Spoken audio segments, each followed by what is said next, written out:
Hello everyone, today I'm gonna show you how to replace the engine air filters at Toyota 4Runner 2003.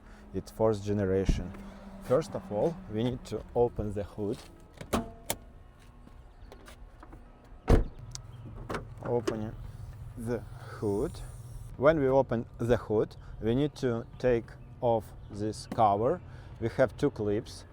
Push it back, first one and second one, and now we have an access to air filter.